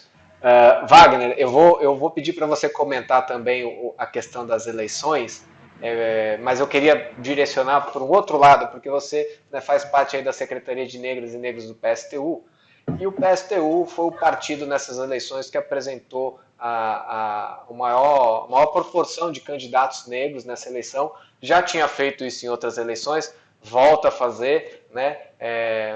O que reforça o caráter, né, o que demonstra que não é uma coisa oportunista, que a gente tem uma política permanente, né, de apresentar candidaturas de pessoas negras com todo esse perfil que a Vera acabou de mencionar aí, né? A gente lançou candidaturas, né, e eu vou falar algumas que eu me lembro aqui, mas obviamente muito mais do que eu consigo lembrar e tenho tempo para falar. Mas a candidatura da Deise, né, lá em São Gonçalo, que inclusive está acompanhando a live aí, mandou os parabéns. A Deise, que avançou bastante no número de votos, viu, Deise? A gente contou os votos aqui na redação, a gente fez o balanço de todos os votos. A Shirley na Zona Leste, lá em São Paulo também, né? A Patrícia e Mariana, que está acompanhando a live aí, também teve uma votação muito boa, né? Mulher negra, enfim, né?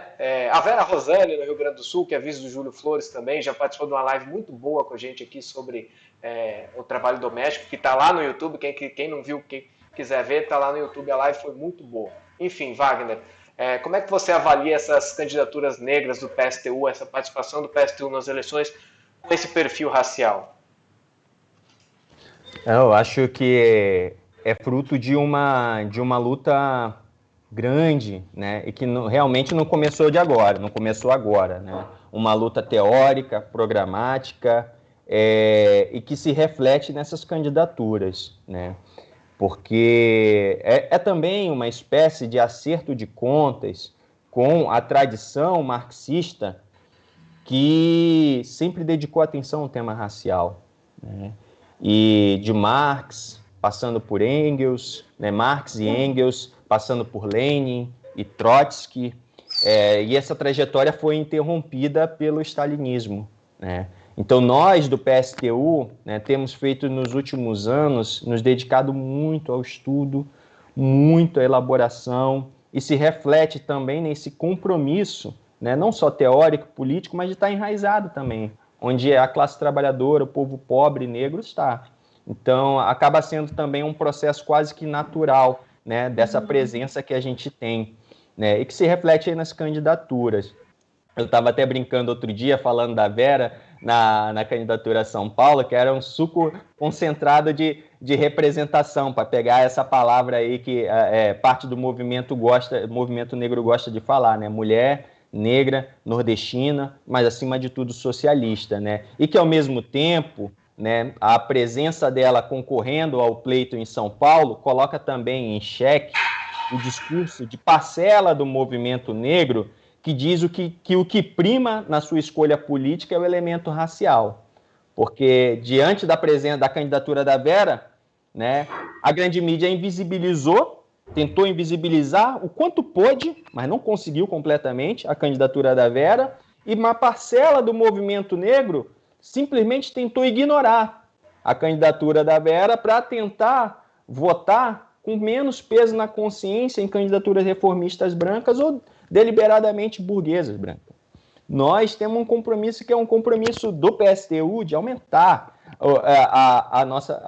as nossas candidaturas socialistas, negras, LGBTs, indígenas, né? Mas sem jamais abandonar o conteúdo de classe. Esse é um compromisso fundamental. Nossas candidaturas são socialistas, né? Não basta para nós ocupar o parlamento. Nós queremos eleger candidaturas que impulsionem a luta dos trabalhadores, não para, e muito menos para elevar a confiança nesse sistema apodrecido, no Congresso, na Câmara de Deputados, Câmara de Vereadores, né? Esse covil aí de lobos. Ao contrário, é criar, estimular outros organismos para rivalizar pelos conselhos populares, questionar a autoridade desses parasitas. Então, esse é o compromisso da gente. Eu acho que, nesse sentido, a gente saiu muito vitorioso, né? A nossa luta não começou agora.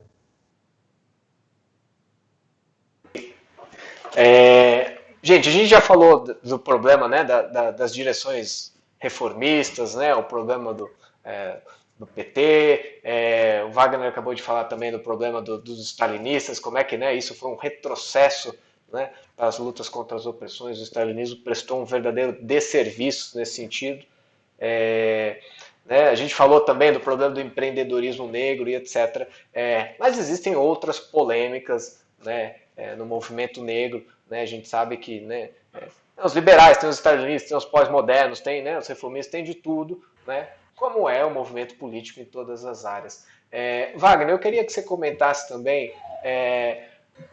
as diferenças que o PSTU tem, por exemplo, com o racialismo, né, que é uma certa leitura da realidade, né, que faz uma divisão entre as pessoas pelo fenótipo, pelo tom de pele, etc. Olha, você, né, separa negros retintos de, né, negros de pele clara, etc. A gente sabe que tem toda uma polêmica em torno disso. Inclusive, não faz muito tempo, teve uma polêmica com a Letícia Sparks, né, do MRT, com a Djamila Ribeiro, que numa entrevista do Roda Viva, né, voltou a fazer a diferenciação entre usou termos como, né, morena, mulata, eu não me lembro direito o que foi, mas foi, né, uma briga séria em relação a isso, já era de outros momentos, enfim. Como é que você vê esse problema do racialismo, esse problema, né, da separação em tons de pele, dentro disso que você já disse, né, o problema o mito da democracia racial e etc. Como é que você vê esse debate,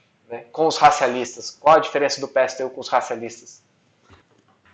Sim, isso é uma pergunta também muito, muito boa e interessante. Primeiro, assim, tem um aspecto que é importante entender, que, de certa maneira, o racialismo é um efeito colateral também do próprio stalinismo, né? Da própria traição do stalinismo, das organizações de esquerda, influenciada pela tradição stalinistas, que passaram a negar a importância da luta contra o racismo.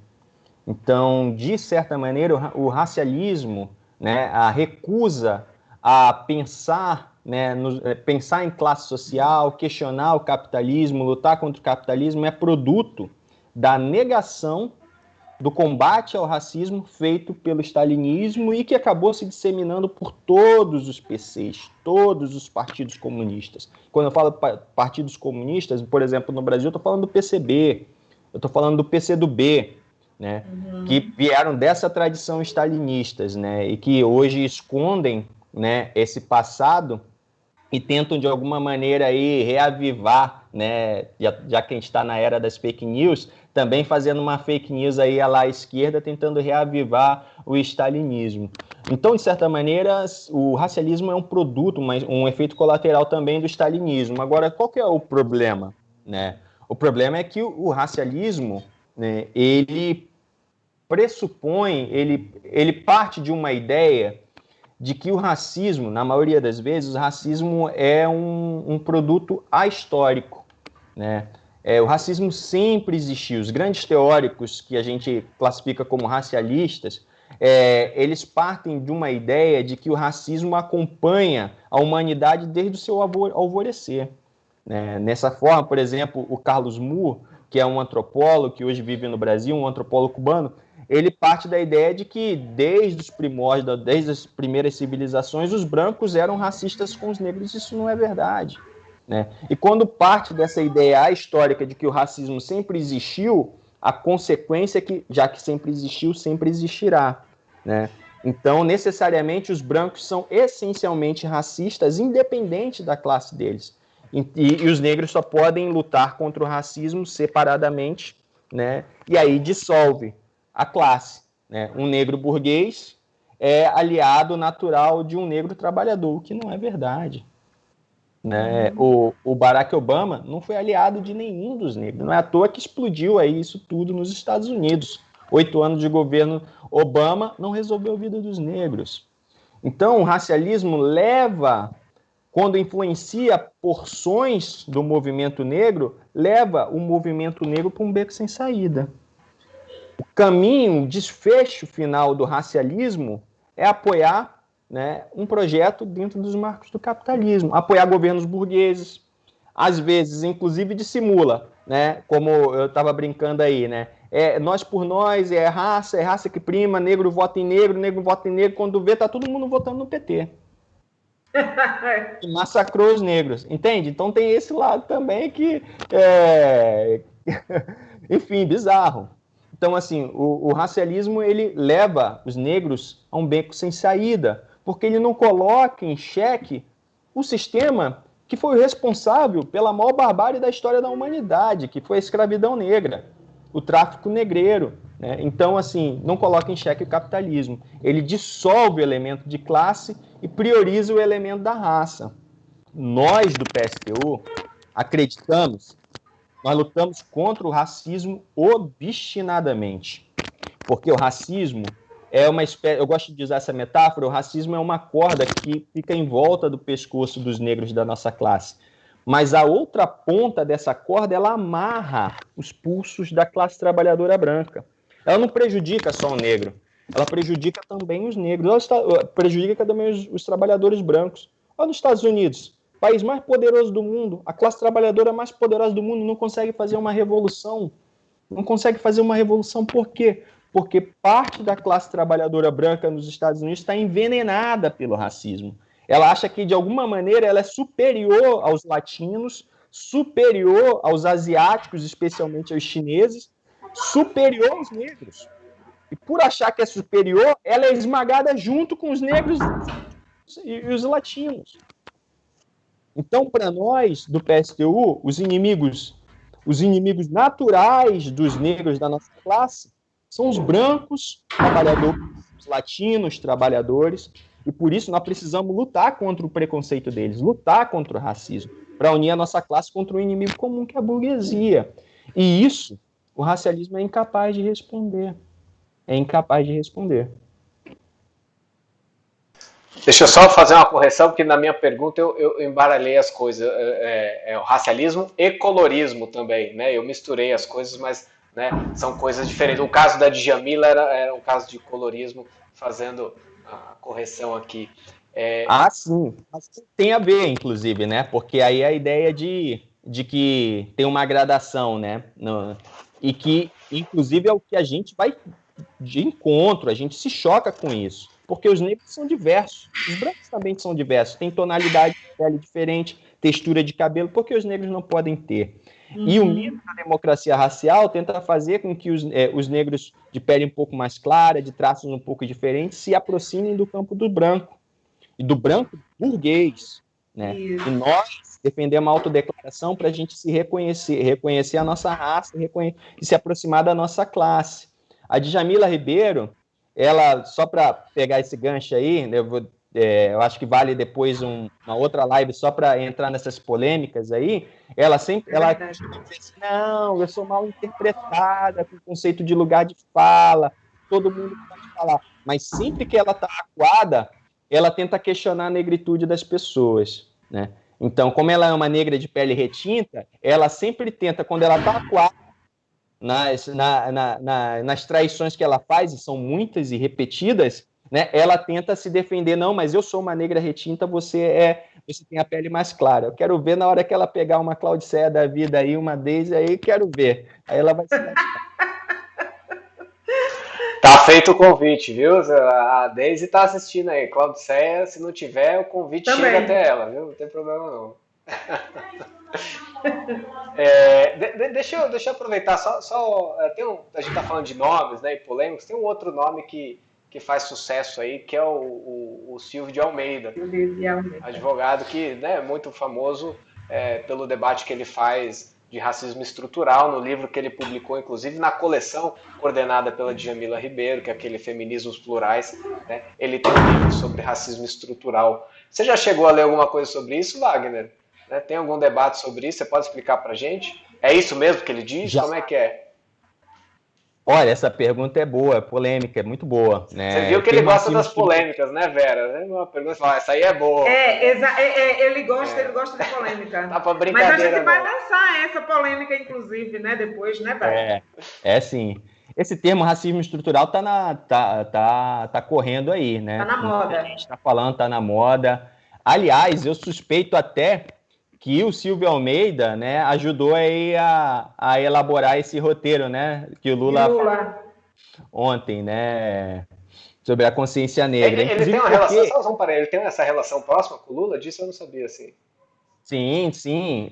Ele disse um dia no Twitter, acho que em junho desse ano, que não, eu não quero concorrer à presidência do Brasil e tal, mas quero ajudar o próximo presidente do país. Um dia depois ele estava numa reunião com Lula, né, uma videoconferência e tal.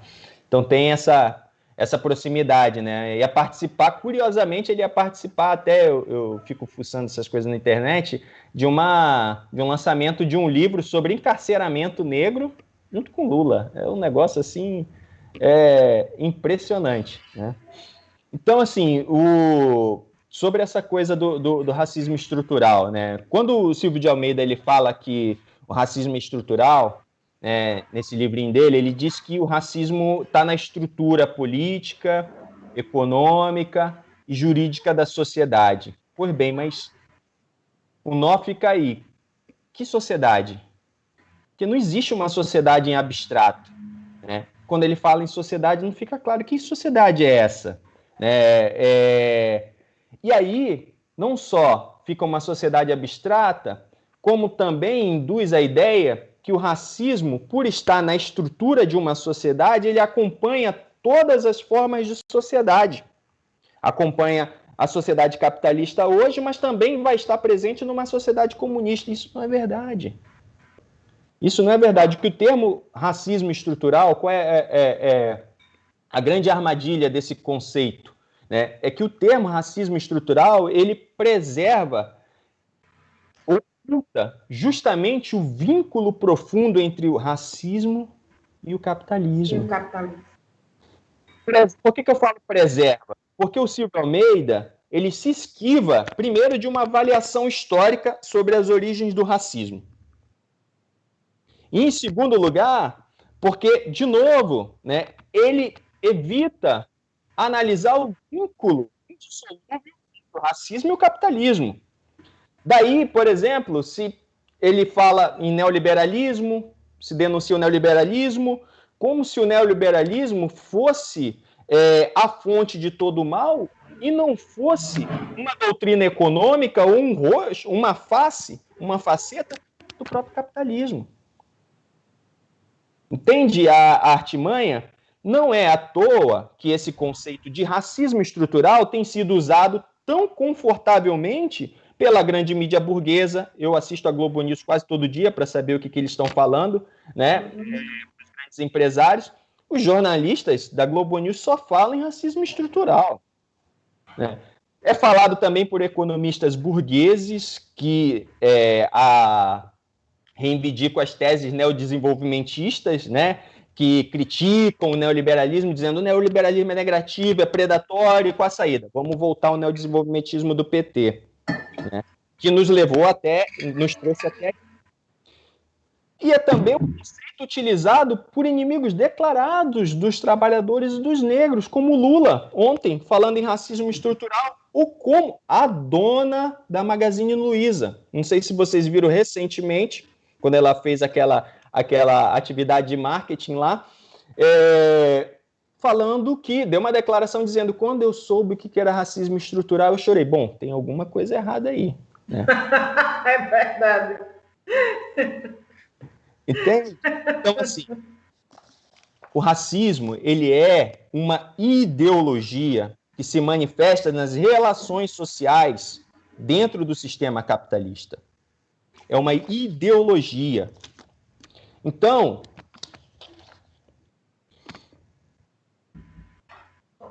é impossível você discutir o racismo sem colocar em xeque a sociedade capitalista. Não basta falar simplesmente que está na estrutura de uma sociedade de forma abstrata. É preciso falar que o modo de produção capitalista, como nós socialistas dizemos, ele se alimentou do colonialismo, ele se alimentou da pilhagem daqui do Novo Mundo, ele se alimentou através da escravidão negra. O mesmo sistema que escravizou, sequestrou, traficou, eu insisto, né, torturou, assassinou milhões dos nossos antepassados, é o mesmo sistema que está de pé. É o mesmo sistema que está de pé. E coloca para nós a necessidade de derrubar esse sistema. Nossos antepassados, eles não vieram do continente africano, e eu gosto de falar isso sempre que eu tenho oportunidade, para fazer figuração aqui. Eles vieram para trabalhar, e por isso eles foram explorados. Nós, negros trabalhadores hoje, estamos aqui em pleno 2020 no Brasil, somos super explorados. E produzimos toda a riqueza desse país. Somos nós que devemos estar na linha de frente. E para isso, é preciso que os brancos trabalhadores, de novo, fazemos um chamado, rompam com seus preconceitos e se unam à nossa luta, que é uma luta só da nossa classe. Porque esse país, ele precisa queimar. Precisa de uma revolução socialista dos negros e dos trabalhadores. Uma revolução radical, tão radical como a que aconteceu no Haiti, que era a colônia mais rica da França, e logo no início da Revolução Francesa, os negros escravizados pegaram armas, mataram os seus capatazes, enfrentaram o exército francês, o exército inglês, e foi a única experiência até agora na história da humanidade em que negros escravizados conquistaram a sua liberdade e, ao mesmo tempo, conquistaram a independência de seu país. Nós, negros aqui no Brasil, temos uma tarefa histórica de, inclusive, completar o que os nossos antepassados no Quilombo dos Palmares não conseguiram completar. Criar um quilombo socialista aqui no Brasil. Uma revolução socialista que expropria a burguesia. E quando eu falo expropriar a burguesia, é falar aquilo que a Vera falou e repetiu o tempo inteiro durante as eleições. É tomar as fábricas. A gente não está falando de padaria, é tomar as grandes empresas. Controlar os trabalhadores, controlarem os bancos, tomarem as fazendas, controlarem todo o sistema financeiro, controlar as empreiteiras, controlar todos os grandes meios de produção, acabar com a propriedade privada dos meios de produção. Essa é a tarefa histórica. Controlar o agronegócio, expropriar aqueles que nos expropriaram, nos roubaram, aqueles que roubaram a terra dos indígenas. Entende? Então é isso. E essa hora vai chegar. E nós vamos acertar, nós negros da classe trabalhadora, nós vamos acertar as contas com os senhores da Casa Grande, e qualquer negro que, ao invés de ajudar a queimar a fazenda, né, quiser preservar a fazenda, vai rodar também. Perfeito. Muito bom, muito bom. Gente, caiu um comentário aqui dizendo: vocês são comunistas. Não deu ver. Acho que a pessoa chegou um pouco tarde na discussão, viu? Chegou tarde no lugar errado, mas tudo bem. Mas, gente, a gente já está com 1h45 de debate. Acho que a gente pode ir ficando por aqui. Essa fala do Wagner foi muito boa. Eu acho que já dá alguns apontamentos. Eu queria que a Vera encerrasse, obviamente, porque, né, tem a Vera de convidada, e não deixar ela encerrar é um desperdício. Mas, Wagner, antes da gente encerrar mesmo, eu fiz uma pergunta para você, você não me respondeu. Tem spoiler do livro? O pessoal está perguntando aqui. Né? Tem. Acho que a gente faz um resgate aí Primeiro, a gente faz um acerto de contas, né, com parte dos intelectuais aí que tentaram, né, desenvolver o mito da democracia racial no Brasil, e a gente resgata, a gente se apoia aí numa literatura marxista e resgata parte da nossa tradição, da nossa história, né? Nós socialistas e todos os trabalhadores como uma dessa história, né? A tradição de Marx, de Engels, elaboração de Trotsky, de Lenin, que eu, por exemplo, desconhecia, né? Passei a conhecer quando estava escrevendo, né? Passei a conhecer, né, através da minha militância dentro do PSTU, e fiquei completamente deslumbrado, né, com a qualidade teórica das elaborações de Trotsky, né, escrevendo nas condições mais absurdas, mais terríveis, né, perseguido pelo imperialismo, perseguido pelo stalinismo, e ao mesmo tempo tem uma visão impressionante dos acontecimentos na luta de classe nos Estados Unidos, da força dos negros nos Estados Unidos. Então, isso relata um pouco aí, vocês vão ver no livro, né? E ao mesmo tempo, parte dessas polêmicas aqui, dessa verbe das polêmicas, também está lá no livro. Então, se vocês querem ver polêmica, vocês vão encontrar lá um debate profundo, quer dizer, um debate grande, na verdade, que eu tento fazer com o Carlos Moore, né, que é um grande intelectual aí que elaborou o que a gente chama de uma teoria mais racialista. Enfim, não vou dar. Eu sou péssimo para dar spoiler, vocês vão ver depois. Tem data? Acho que ainda não, mas acho que na verdade, acho que até o final de dezembro deve rolar aí. Eu tenho medo de perguntar esse negócio de data, porque aí chega o e-mail já, faz a capa aí, né? Tá tirando a capa me falaram aí que até o final de dezembro. Tá, perfeito. Gente, né, então fica aí a indicação prévia do livro do Wagner, né, pela editora Sandro. Vera, queria ouvir você agora, suas considerações sobre a luz de tudo isso que a gente discutiu, né, o problema do recorte de raça e classe, né, o problema do programa, e também da sua experiência como mulher negra nordestina, primeira candidata negra à presidência desse país, primeira candidata negra à prefeitura de São Paulo, né, a síntese disso tudo, o que você teria para dizer para a gente, né, o balanço desse 20 de novembro de 2020? Olha, o mérito é muita coisa que você vai falando e que vai fazendo. E assim, para São Paulo, inclusive, foi também uma outra coisa inusitada. Se na campanha de 2018 era a primeira negra nordestina em uma chapa 100% negra, aqui em São Paulo tinha a cara de São Paulo. Era uma negra nordestina, né, da classe operária, que vem para cá, para São Paulo, e um Nikkei, porque o meu vice é um descendente de japonês, que é o professor Lucas, e que também constrói essa cidade, e que também foram escravizados. Pouca gente sabe, mas também os japoneses foram. E quando Wagner fala que nós precisamos juntar o conjunto dos negros da classe trabalhadora e que precisamos fazer um chamado aos brancos da classe trabalhadora para romperem com o seu racismo, porque nós precisamos dessa unidade para destruir aqueles que se aproveitam do racismo para intensificar sobre nós, os negros, todo tipo de exploração e de opressão, mas que também explora nesse processo também de forma muito mais profunda os próprios brancos. E essa visão de que dá a sensação de que é superior, que tem uma vantagem material maior que a nossa, mas saiba que o desemprego também assombra o trabalhador branco. A fome também assombra o trabalhador branco. Essa mesma fome, esse mesmo desemprego e essa mesma morte, ela se apresenta para nós de forma muito mais intensa.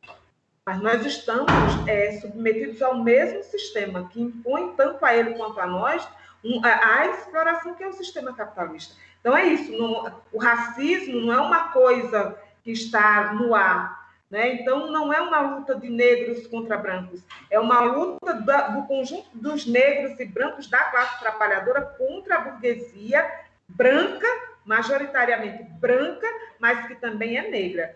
E quando nós falamos que nós vamos nos apropriar de toda a riqueza existente, nós estamos dizendo que nós vamos tomar da burguesia nacional e internacional, porque vai ser aqui no Brasil, mas precisa ser no mundo também. Até porque o sangue que derramou para construir a riqueza daqui do Brasil foi o mesmo sangue que também derramou para construir e desenvolver a Inglaterra, os Estados Unidos, a França, todos os países europeus e também aqui na América. Então, nós, os negros, temos um acerto de contas com a burguesia brasileira e internacional, porque para nós, os negros e negras da classe trabalhadora, esse sistema, desde o seu surgimento, o seu desenvolvimento e agora que está no fim, que é o seu apodrecimento, para nós foi só sofrimento. Alguns dos nossos conseguiram ter acesso à Casa Grande, inclusive ser capataz dessa burguesia. Mas para a maioria dos negros dentro do sistema capitalista foi sofrimento. Agora, esse sofrimento que se utilizou do racismo foi para garantir os lucros desse sistema. Então, o racismo, como disse Wagner, ele é uma ideologia a serviço do lucro dos capitalistas. E isso se expressa nas mortes do Carrefour, mas também no Walmart, mas também no Secunsul lá no Nordeste, mas também no Pão de Açúcar, mas é assim também nas fábricas, é assim também nas favelas, é assim também no comércio, ou seja, em todos os lugares, porque o sistema capitalista ele é o maior dos genocidas. E nós precisamos nos livrar desse sistema. E não dá para você fazer concessão para o sistema capitalista, porque eles têm nos arrancado tudo. Nós não temos mais quase nada. Entende? É a morte, é a doença, é o desemprego, é uma vida de sofrimento constante. Nós desconhecemos o que é democracia, porque quando você chega numa favela, quando você chega nos bairros periféricos da cidade, a gente não tem direito de falar, não. Não tem lugar de fala na favela, não. Não tem lugar de fala, por exemplo, dentro da fábrica. Nem tem lugar de fala dentro do supermercado, quando você trabalha como caixa, como você trabalha como atendente, que são contadas as vezes que você tem que ir dentro do banheiro, entendeu? E é assim na fábrica, é assim no shopping, é assim em todos os lugares. E tudo isso para garantir os lucros dos grandes empresários nacionais e internacionais. Por exemplo, falando de Luísa Trajano agora, em plena pandemia, se tornou a mulher mais rica do Brasil. E foi como que fez isso? Chorando as lágrimas quando conheceu a sua história negra, mas foi explorando os trabalhos das mulheres e dos homens negros que trabalham para a sua empresa, entende? Então, nós não podemos deixar de travar essa luta. E essa luta, olha só, a gente faz parte, disputa isso nas eleições, mas o que nós precisamos mesmo é organizar a classe trabalhadora para fazer uma revolução socialista. Essa é a tarefa da classe trabalhadora.